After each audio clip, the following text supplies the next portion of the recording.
Fire Call, the fire safety show, Division Chief Jim Sedaris. Hi, my name is Division Chief Jim Sedaris, and you are watching Fire Call, where this month we're going to take you behind the scenes Sioux Falls Fire Rescue, get you on an actual water rescue call. You don't see those every day. We have the cameras right there. Get in one of the stations. We're going to go to Action Station 10, talk to the crew of Action Station 10, look at how they have their new truck of the month. We're going to talk to them about computers, trucks, getting geared up, everything you want to know from those guys at Station 10. And they're a fun bunch of guys to hang with. And of course, we got shout outs. Now this month, got some cool shout outs. First shout's from Dwayne. Dwayne is giving a shout out to the Parks Hills Volunteer Fire Department in Parks Hill, Kentucky. And we have Logan. Logan wants a shout out to the Sandy Lake Volunteer Fire Department in Sandy Lake, Pennsylvania. And Brett. Brett wants a shout out to the Gravel Hill Volunteer Fire Department in Phil Campbell, Alabama. Now, if you get your questions answered, if you get a shout out, you're going to get our new, not the old ones, new, sassy Sioux Falls Fire Rescue Blood, Sweat, No Fear t-shirts. Only here. And that's if we answer your questions. Now, I told you what's going to be on the show. I want you to sit back, watch us, spend some time with us, and maybe you will want to be a firefighter with Sioux Falls Fire Rescue. Anytime you got a rescue, things can go bad very quickly, and it's a high-stress situation. You got to have well-trained people that not only can do it in training, but do it for real. And I have, we're on a water rescue call. Call just wrapped up. We're going to talk to Drew Byer. Now, Drew, you've been around the block with our department for how many years? 4 years now. And previously, how many years were you down in another department? Over 20. What department was that? Sioux Paramedics. Down in Sioux City? Yes, sir. So now you were here, you got called in, you're on Rescue 4 today? Yes. Sassy shirt. Oh, yeah. Tell us kind of overall what happened. What did you get? What did you know that you were going to have? What did you find here? And then how do you think about setting up these operations? Well, first of all, we were dispatched for a people in the water rescue call situation on the river channel down by 57th and Western area. We were in the neighborhood, we approached it, met by first responder, a bystander, noticed it initially, we followed them in. Come to find out the patients were on the opposite side of the river, so we then moved our command area to that location and did a quick size up. It was determined it was best to do a shore-based rescue initially, at least to secure the people from falling free from the log they were hung on to. So they weren't floating down the river, they were actually freelancing or canoeing on the high waters. They were on the river, but they were essentially in one area. They weren't moving with the current. Right. They were actually hung into a snag log, sticking into the stream. They managed to pull that and hang on to help. Luckily, they had life vests on, which is a key factor in this situation that saved their lives probably. Our crews got set up over here and met with other rescue crews, did a quick size up. We deployed 3 personnel to go out and at least help stabilize the situation, make sure people are okay, they're hanging on tight, until such time we get our boat in a position to assist in the rescue. Perfect. Well, Drew, we're going to track down some of the rest of the crew and appreciate your help. No problem. Thanks. Thank you. That first leadership to make those decisions for any rescue usually relies on the captain. We got one of our best captains, Captain John Button. John, you were first on scene. Now, what's running through your mind when you're thinking about this overall?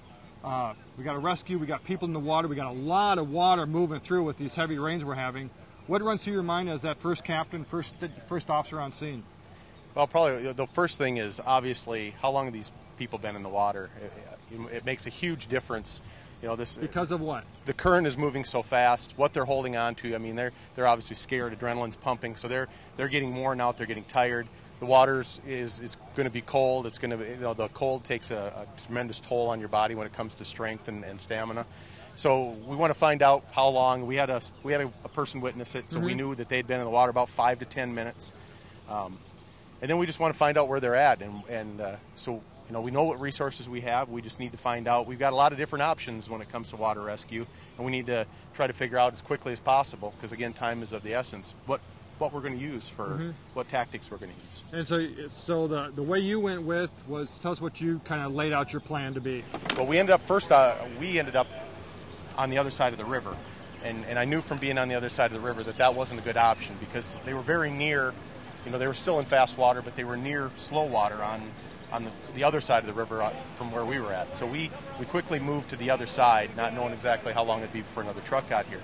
We decided to go initially with a go, and it's one of our last resorts, but sometimes it is the first resort. Which is, give us the priorities. Well, first they want to self-rescue, and then we want to throw.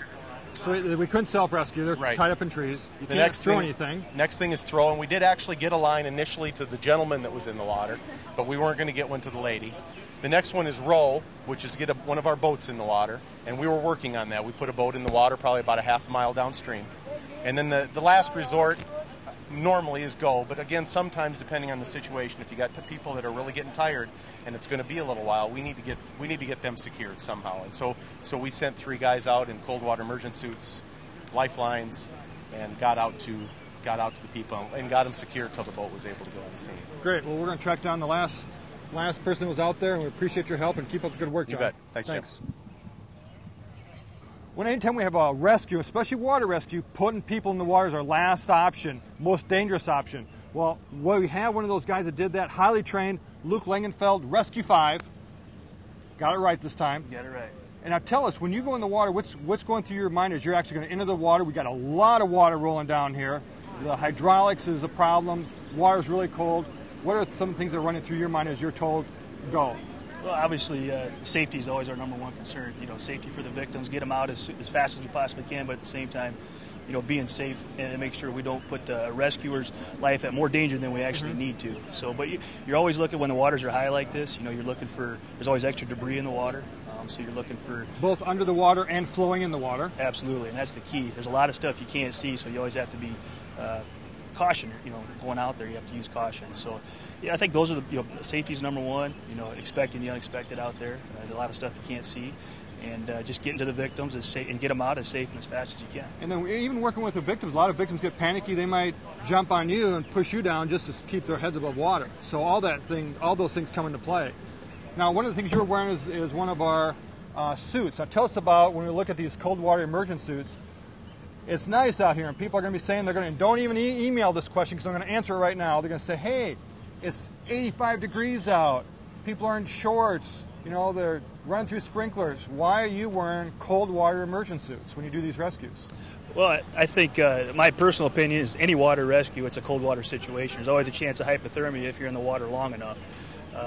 Hypothermia is your core body temperature decreases because of that water sapping away your heat. Absolutely. Okay. Yep.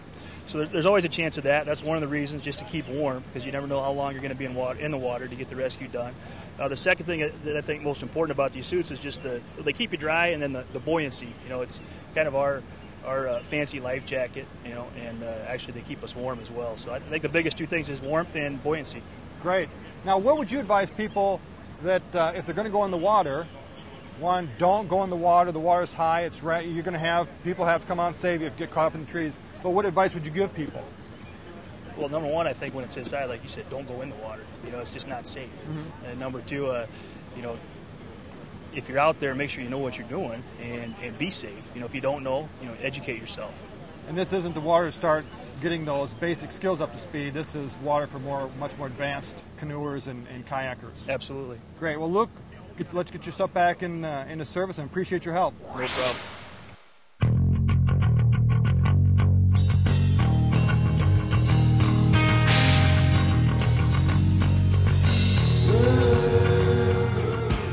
For the truck of the month, we got a sassy new truck. It's the pride of the West Side. It's going to be Tender 10. And with me is Dustin Lupkes. We're going to talk about your favorite truck. You're stationed out here at Station 10? Correct. And what's the name of this truck? This is Tender 10. And there's special stuff about this truck. Now we gotta give them the wave to get the truck here. Now, this truck can pump and roll at the same time. What's that mean when a truck can pump and roll? What that means is the nozzle on the top, which would be the staying gun you see going off right now. If we're under 5 miles an hour, as the truck is moving, it does have the capability to pump and operate, which it works very well for our foam capabilities, along with our water. Now, when would we use something like that, this capability? If we had the tanker fire just down the road like we had in 2006, we could roll up on that, automatically be in foam mode, and start putting foam right on that, instead of having to pull over and get everything set up on the pump. And that's remote control from both inside, and you can be away from the truck and control that? Yes, it does have a wireless remote control and we can put that on an auto mode so it can oscillate to whatever he wants to do, being the operator. Now, when we talk about this, how many gallons of water is in this truck? This truck has 2,000 gallons of water in it. And it can pump at how much per gallon? How many gallons per minute can it pump at? It's 1250 on the gun, but right now the nozzle is at 1,000 gallons a minute. So you have to be fast, accurate, and know what you're doing when you're talking about 2-minute pump of this truck at full capacity. Right. What we're trying to do is just get it knocked down and a controlled stage. Then we could go into further firefighting techniques. Now we're using this truck all the time, even though it's a tender. We could use it pretty much just like we would use any other truck. Yes, this truck has all the same stuff that all our engines have on it. It does have the 700 feet of 5-inch hose, which we hook to the hydrants. For in the city, it does have all of our EMS supplies. We do have high-rise packs on it. Then this one, being that we use it as a tender as well, it does have a drop tank in there too. Now some people are going to say, why, if this is a tanker, why don't we call it tankers, we call it tenders? Well, because in the wildland service, what a tanker is an airplane. So if we were ever to use this truck to go out and help out somewhere where they had a wildfire in the state of South Dakota or something like that, and we requested tanker 10, they would probably figure out that they needed a water drop from the aircraft. So that's why we're using all of our terminology then is consistent nationwide. Right. And tenders are big trucks. Tenders are big trucks that carry a lot of water. There you go. Well, let's get up and take a look at this truck. And we got quite a few questions. Now that question that we did ask, what is a monitor? And that's from Craig. Craig lives in Canada, actually lives in Ontario, Canada. So a monitor is basically what, Dustin? Monitor is the device that you see up on top of the truck there. The big deck gun. Right, deck gun. We also have what are called ground monitors. They are placed on the ground, and we can hook a couple of different lines up to those, and what they're designed to do is put out a lot of water in a little amount of time. Okay, so staffed. How do we staff this truck? We generally have 4 on this truck. We have a driver, or a FAO, fire apparatus operator, a captain, and then 2 firefighters. So you respond to that 4-person engine company complement, just like we do any other truck in the city? Yes, that is correct. Essentially a jet dump, we can dump this tank of water relatively fast into a holding tank. Right. The holding tank that's on the right-hand side of this truck, or the passenger side, is we can drop from the rear end dump, we can drop it in about a minute. All 2,000 gallons. All 2,000 gallons in there. And then we would just do a tanker relay or a tender relay, a shuttle relay to get more water. And then it takes, if we hook up the 5-inch hose from the hydrant to this truck with our water supply right here at the station we did, it takes just under a minute and a half to fill this truck with 2,000 gallons. Okay. So you're losing most of your time on the relay part, not so much on the dumping and the filling, but you're losing it on your road time. Okay. Which, with this now, with dumping it in a minute and refilling it in a minute and a half, is far greater than what the older style ones were. And one of the reasons we have this particular truck out here on the west side is because we're in an area that doesn't have a lot of hydrants. Right. We respond to, part of the area that we respond to outside the city has no hydrant system. Yep. So we're essentially having to use these drop tanks as portable hydrants. Okay, you talked about now one question we had from Adrian. Adrian lives in New Hampshire. Adrian wants to know, Adrian's a fire explorer. Tell us again, how much water does this tender hold? This water tender holds 2,000 gallons of water. So there you go, Adrian. We got your question. What we'd do with that is if we went out to a rural area that didn't have our hydrant system, we have a drop tank that's positioned up here. We're just gonna, all we do is one button on the back, and that folds just right down along the side.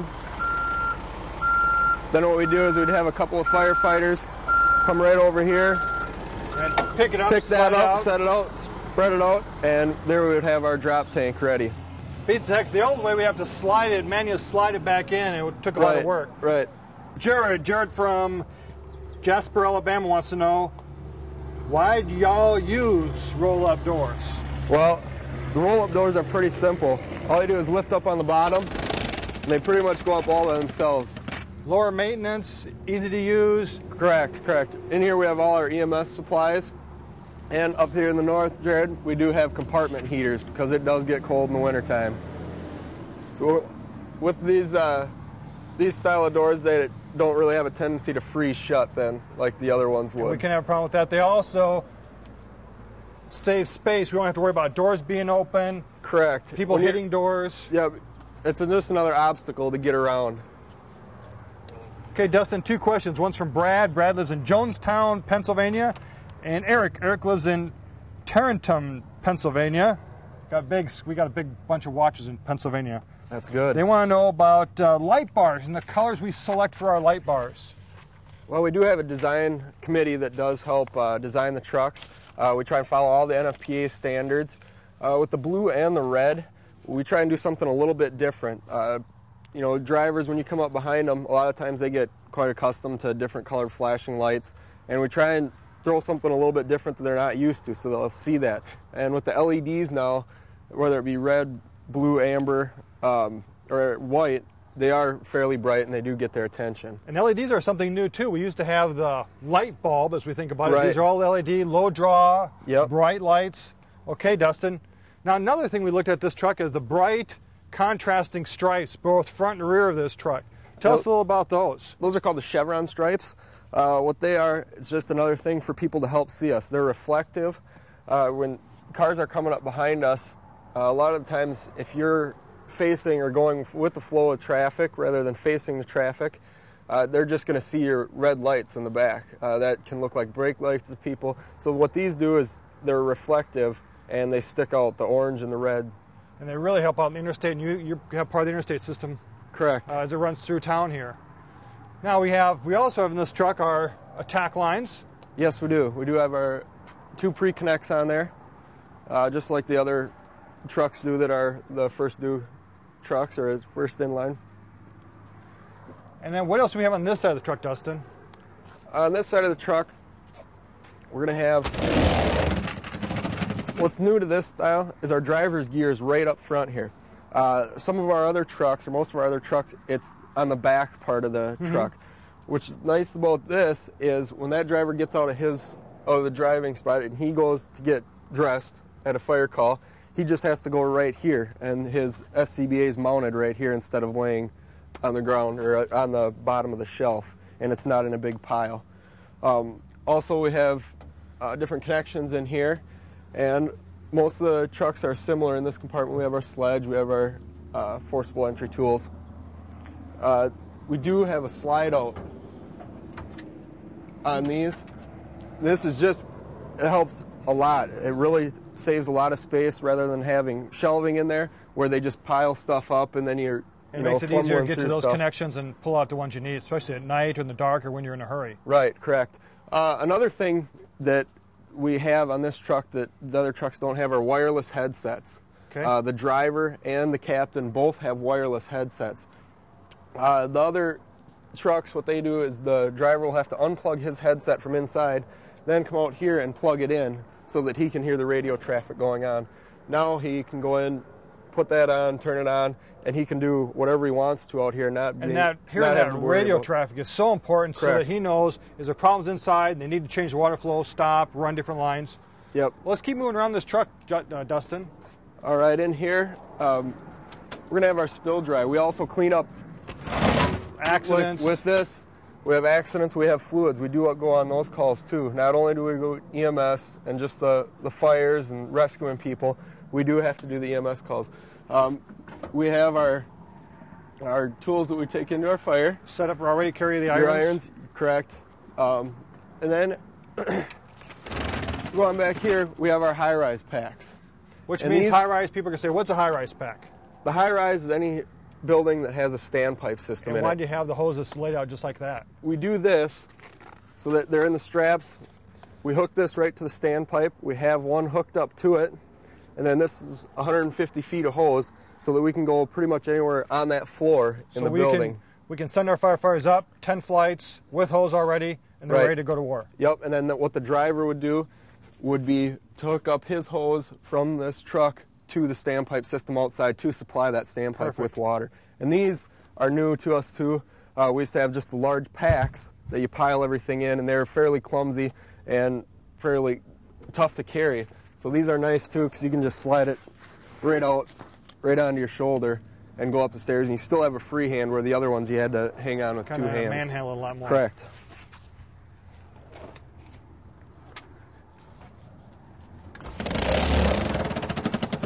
Back in here we have our appliances for doing more of the tender operations. We're going to have a strainer. So if you have to pull water out of this pond or someplace? Right. If we have to take water, get water from a different water source other than a hydrant, we want to hook a strainer on there. What that's doing is it's taking out any large pieces that would get hung up in our pump, any rocks or sticks or debris that would go into our pump and wreck our pump. That's going to save that. On the back in here, we also have a floating strainer, which is new to some people. If you can see that down in there, that actually floats on top of the water, and it submerges just a little bit in case you do have a lot of weeds or anything like that, and you don't want to shove it down, or sand. If it's really sandy and where you're drafting your water from, you don't want to pick all that sand up and run it through your pump. Perfect. And then you have a monitor. Yes, and this is our ground monitor. This is a Blitz Fire. What this one does is it sets up on the ground. You fold these two back, and it's set lower than our other ones. You hook your water source back up to here, and the pressure, the downforce, pushes down on it rather than sitting high up. So it just kind of drives into the ground and locks it down. Right. Perfect. Well, Dustin, I think you've covered just about everything in this truck. All right. Glad to have you on board. Wonderful. Thanks a lot, Dustin. Thank you. It's a hot day out, and it gets hot in South Dakota just like it is anywhere in the country, and our firefighters are wearing lots of gear. So we have questions about how do we stay hydrated, and I have Robert Dykstra. Robert Dykstra, let me tell you about Robert. He's a FAO. Yes. And hopefully he's going to be promoted to Captain. Yeah. Hopefully. We'll see. Well, we'll see. I'm pulling for you. Well, I'm thanks. way behind you on this one. Okay, good. Well, Way then I'm behind in you. if you're pulling for Okay, me. we got a question from Zach. Zach lives in Wyoming. They're all talking about kind of the same thing, but one about, my papers are stuck together. It's so hot and humid. Alda lives in Ontario, Canada. Sam from Quincy, Illinois. And last but not least, James. James lives in West Virginia. And they want to know, when you think about how hot it is, how do firefighters stay hydrated? Because you can lose up to 2 liters of water of sweat fighting a fire. Yes, we do sweat quite a bit. I mean, just like we're standing here in the sun, it's warm. And I'm starting to lather up. Are you? A little bit. And that's one reason we stress physical fitness. So we work on our physical training, trying to stay in shape that way. And we drink a lot of water, plain and simple. We carry water jugs on all the trucks, all the apparatus, and we drink water whenever we can. In fact, you'll see a lot of the firefighters carry water jugs around throughout the day and just sip on them throughout the day. And if we would get a structure fire or a call where we're going to be geared up for quite some time, a lot of the firefighters will drink a lot of water en route and try to start that hydration process early. And then we also, at large fires, we put people in rehab. Correct. So we can monitor their vital signs. And we also give them the cool water because we really work closely with the Red Cross, and they show up at all our fires. Yes. Sam Hill and the rest of the gang that's Red Cross shows up, and they're pushing fluids on our people. Yeah. They help not only the homeowner or the resident, but they also help us as the firefighters. They provide us with some snacks and some healthy snacks, as well as some refreshments. Now, I think one thing people don't realize is, and this is for everyone at home, coffee, anything with coffee, Mountain Dew, anything with caffeine will actually dehydrate you. And start drinking beer on a hot summer day, potential for dehydration there. Yes. Best thing, from your opinion? Water. There you go. Water. And all you can a lot drink. of it. Great. Thanks, Robert. You're welcome. The man. We got a primo question that everyone wants to know, and it's from Corey. Corey lives in South Carolina, and he says, firefighters getting on the trucks, should they have their seat belts on while donning SCBA? Well, here's Troy Snetter. Now, you have developed the T4 technique. And that stands for Troy's Tender 10 technique for getting your gear on and your seat belts on. You don't say much, do you, Troy? Jump right in there, buddy. I don't know how to respond to that, Jim. A hearty handshake. Congratulations. You did a great job on coming up with that. Really working at how do we do that, and you've come up with this technique. Well, it's very important when we're on the truck, be wearing our safety equipment, Especially our safety belts. especially our safety belt. We have to be ready when we get to a fire to go into the fire. So the first thing we do when we get in the truck is we put our straps on for our shoulder pack. Then we reach for our seat belt. And everything else we need to do with our shoulder pack, we can do after our seat belt is on.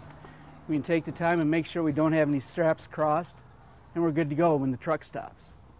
So this allows you to essentially, as you do all the adjustments for your SCBA, your air pack, while you're en route, and you haven't taken any time getting out of the station, get out quick, and then you're already at the fire, so that essentially drive time is when you're getting all geared up to go into fight fire. That's right, Jim, and time is important.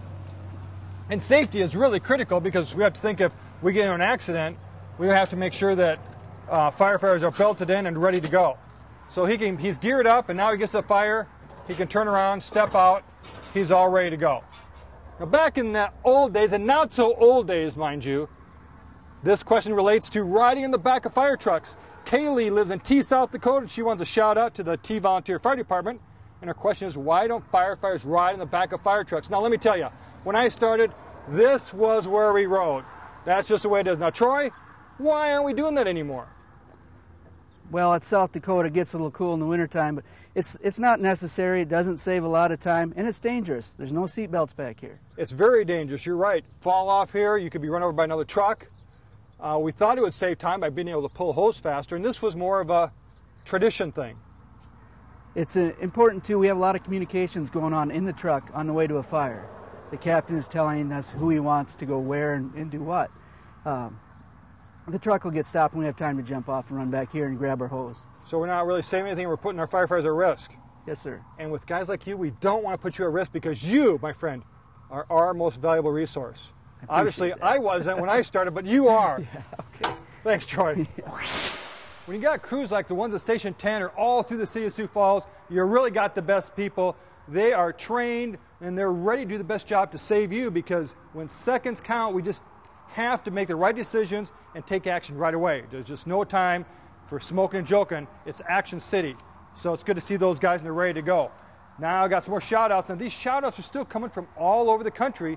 We get hundreds of thousands, I think we're at 250,000 people watching our show, either on the internet, on TV, or on YouTube. So it's kind of fun to get that feedback. And one of those is Ben. Ben wants a shout out to the Westcott Fire Department in Colorado. And Ethan wants a shout out to the Arcadia Volunteer Fire Company Juniors in Owens Mill, Maryland. And our last shout out is Kyle.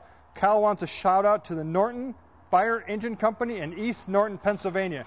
And of course, you get your question answered, you get your shout outs, get a Sioux Falls Fire Rescue t-shirt. Now part of this is we want to really aggressively get people from outside the community as well as in this side of the community to test for Sioux Falls Fire Rescue. We really want to represent everybody in our community, and that diversity is a good thing. So we're hoping that they wear these out, some good free advertising for our department, and darn it, we like advertising, especially when we can show off our department. My name is Division Chief Jim Sedaris, and you've been watching Fire Call.